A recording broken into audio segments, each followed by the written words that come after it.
Hi, happy Sunday.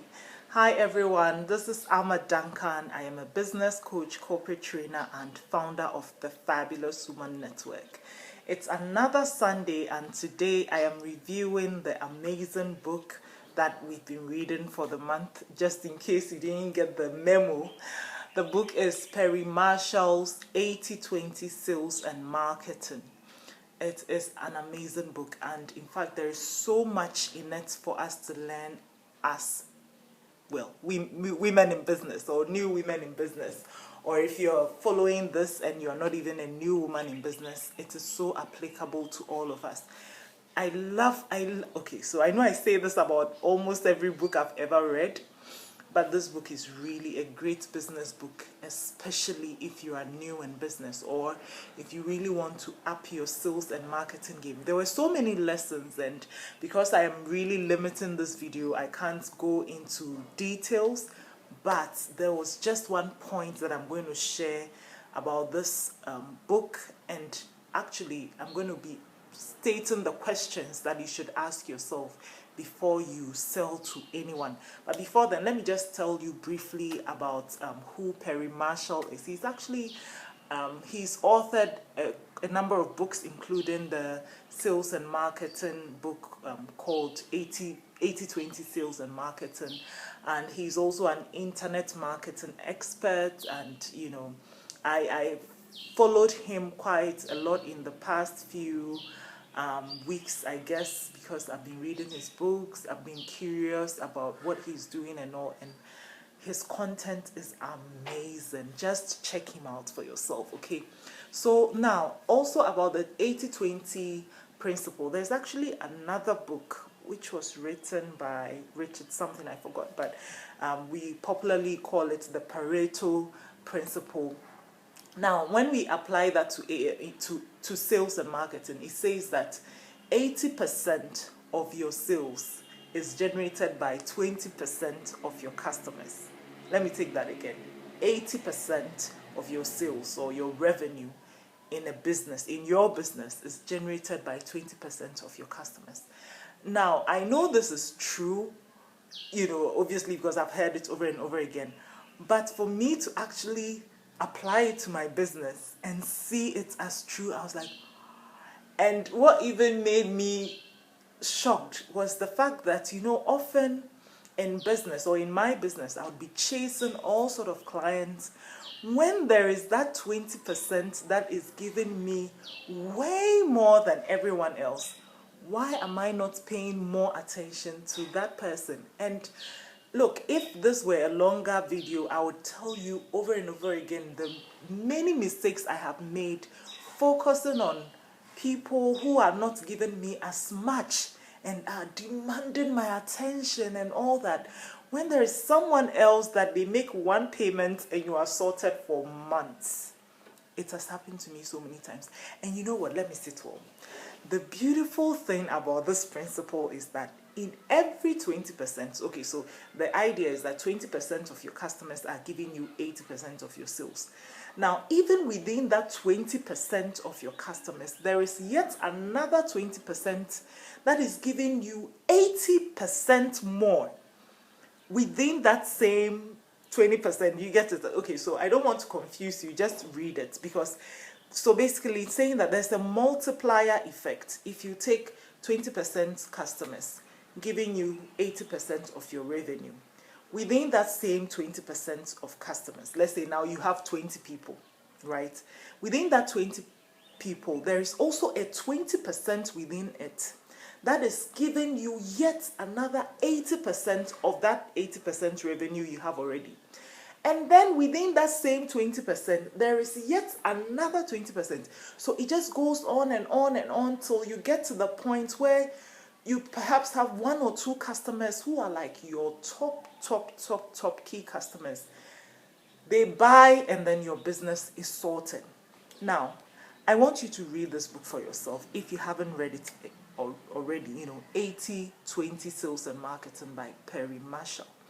The concept is beautiful, and he uses so many different examples. It's amazing. And if we can focus on it as business women or new women in business, or even men, if you're a man watching me, it will be a game changer in the way that we are focusing on our business.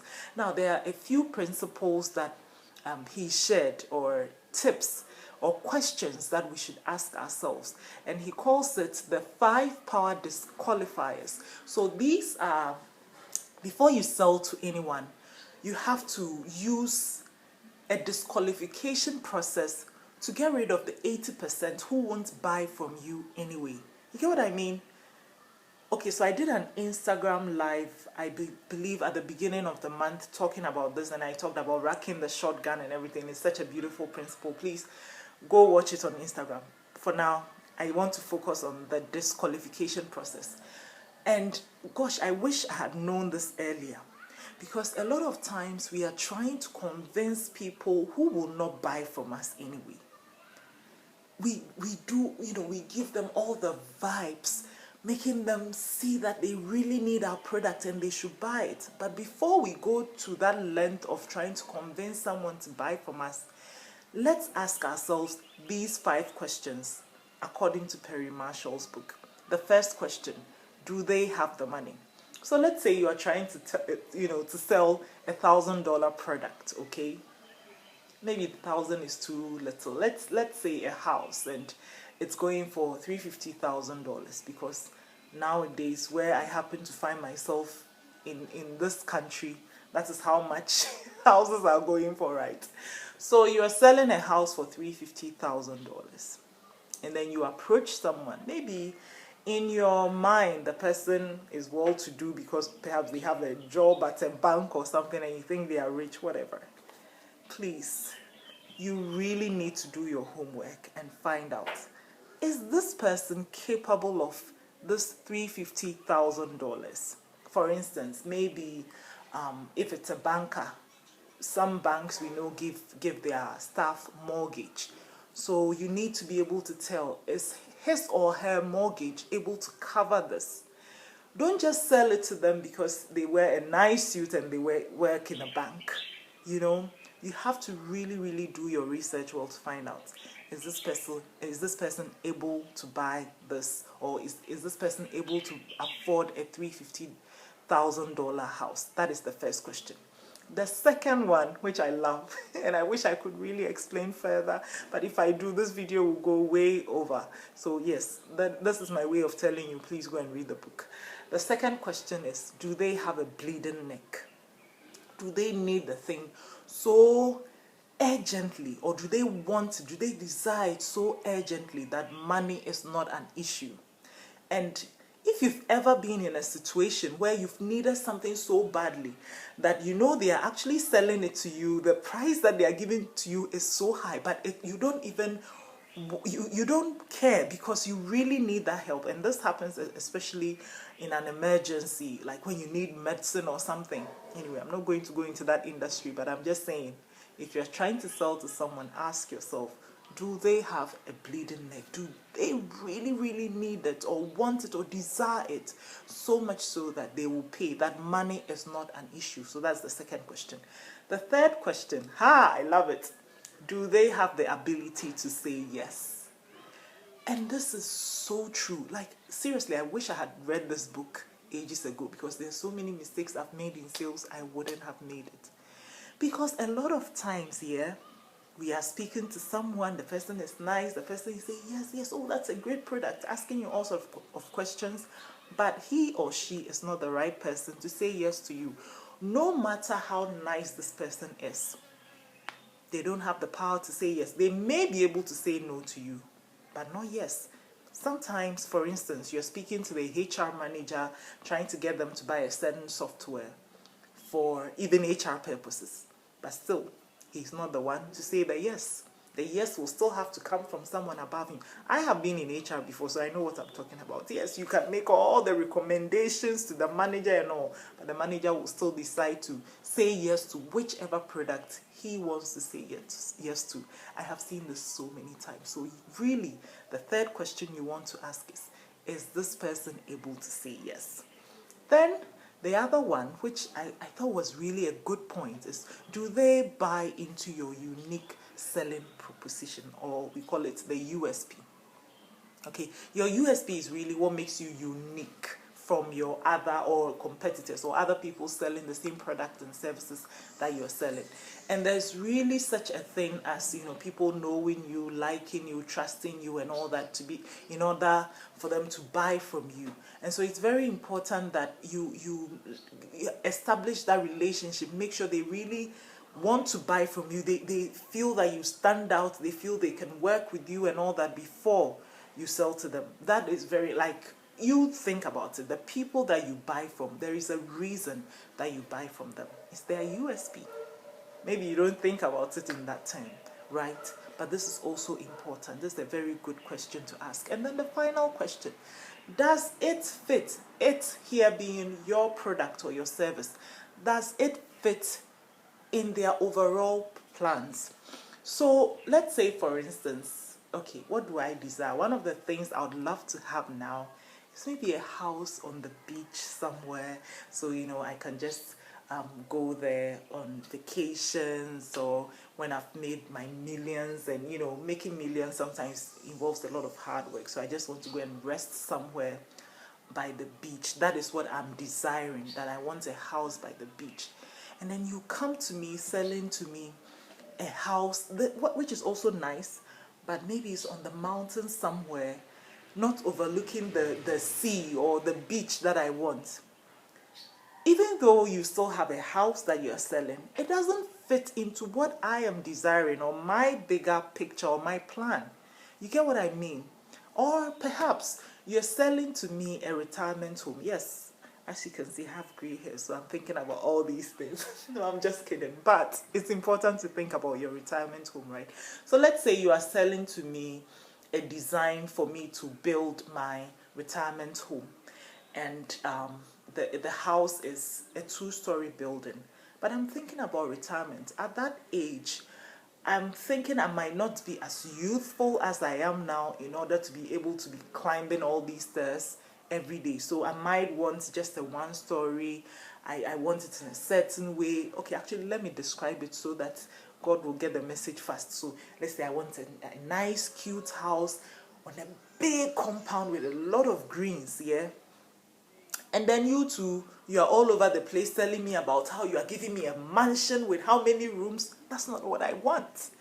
You get it? And so I thought, oh my God, this is so good, because I've made that mistake many times, where I have sold or have attempted to sell things that people don't need to them, and I've tried to convince them how they need it. But no, I should have disqualified them.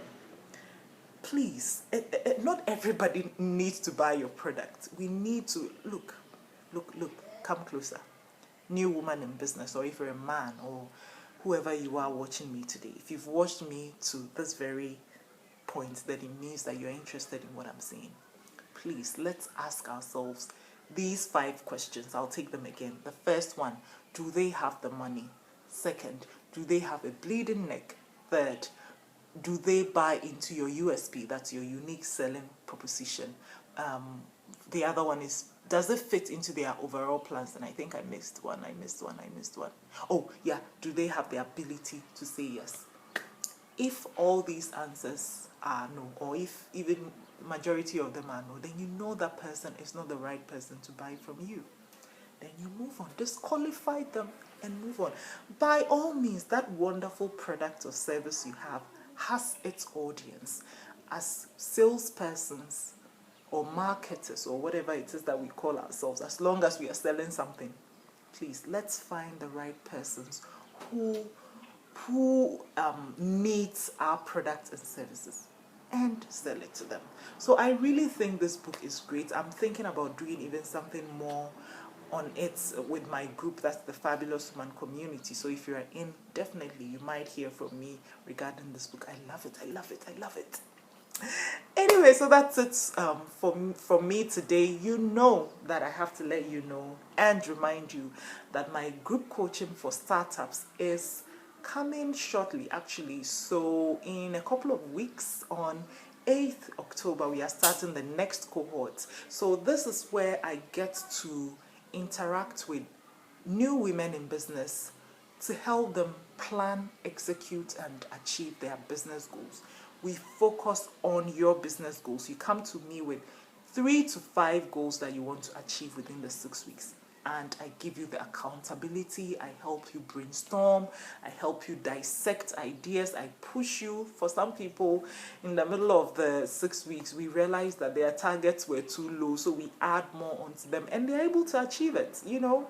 Yeah, like the current group that I'm with, within weeks, some were just achieving, and we had to double their, you know, goals and all that. So really, it depends on the goals that you've set for yourself that you want to achieve in your business. I would love to work with you. So please do click on the link. If you're watching on Instagram, you click on the link in bio.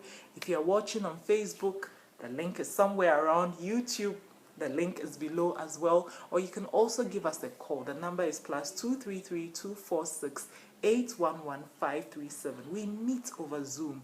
It's either a Thursday, Friday, or a Saturday. You choose the date that works for you. Ahead of the group coaching sessions, I will also do a one-on-one with you. Just today I had one where we clarify your goals, because for me it is very important that the goals are smart, very clear, so that you and I can work on them together, and then we just run with it. You know, with God on our side, all things are possible. So I do look forward to you joining. Don't be left out. If you need to be part of this, let's make this happen, okay? So until I come your way again, God willing, next Sunday, ta!